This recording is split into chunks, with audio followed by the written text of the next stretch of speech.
benda yang Allah larang, benda yang tak patut dia buat, maka dia tinggal.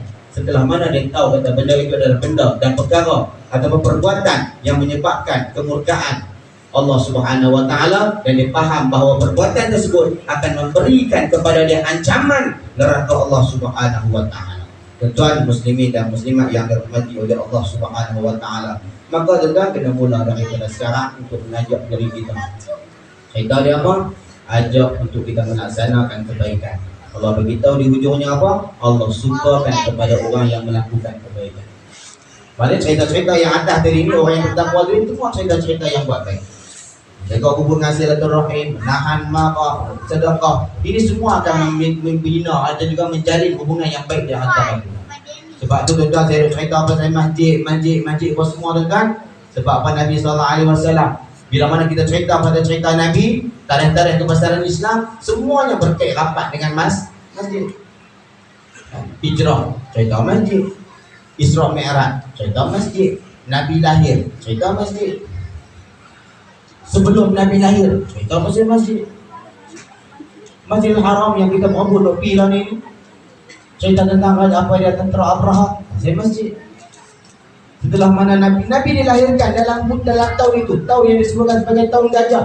Peristiwa yang paling besar yang berlaku dalam tahun cerita apa? Cerita tentang tentera Abraha, tentera bergajah ni yang nak meruntuhkan Kaabah.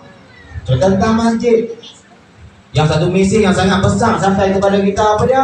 Bila mana Raja Abraha panggil Abdul Muttalib, mai hang nak merayu apa dekat aku lah ni? Aku bagi masa hang nak minta apa kat aku? Sebelum aku masuk pergi robohkan Kaabah tu, hang nak minta apa dekat aku? Abdul Muttalib kata apa? Aku nak balik kambing aku 2 ekor, mai balik. Raja Abraha kata, "Oi, hang ni pemimpin dekat sini. Hang patutnya minta kat aku supaya aku jangan robohkan Kaabah. Tapi hang duk kalep kambing hang." Abdul Muttalib kata apa? Kambing tu aku punya. Kaabah itu adalah milik Allah Subhanahu wa taala. Maka Allah yang menjaganya.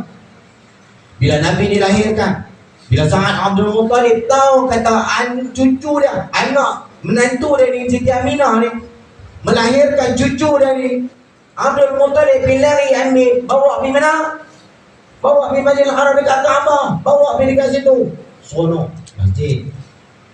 Nabi berhijrah, cerita masjid. Nabi bina masjid yang pertama yang dibina atas asas ketakwaan, masjid.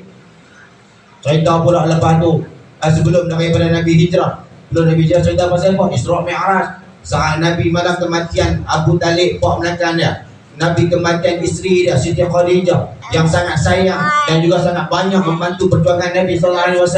Dan saat mana Nabi SAW pergi berdakwah di Taif dan mereka ni paling betul-betul dekat Nabi SAW, Allah hadiahkan kepada Nabi SAW apa dia? Peristiwa Isra dan Mi'raj. Cerita pasal apa? Masjid. Daripada Masjidil Haram ke Masjidil Aqsa, masjid. Sebab apa tuan-tuan? Dalam masjid yang tempat yang paling terbaik untuk kita menyatukan hati semua orang.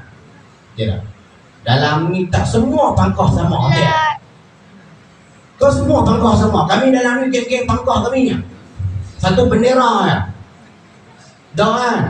Dah. Warna macam-macam dua dah kan. Dia siapa boleh duduk sekali? Terakhir hari penamaan calon duduk sekali dulu tengok. Mana boleh? Dalam masjid yang boleh. Ni surah lah. Dalam ni yang boleh. Dan dalam masjid, dalam surau kita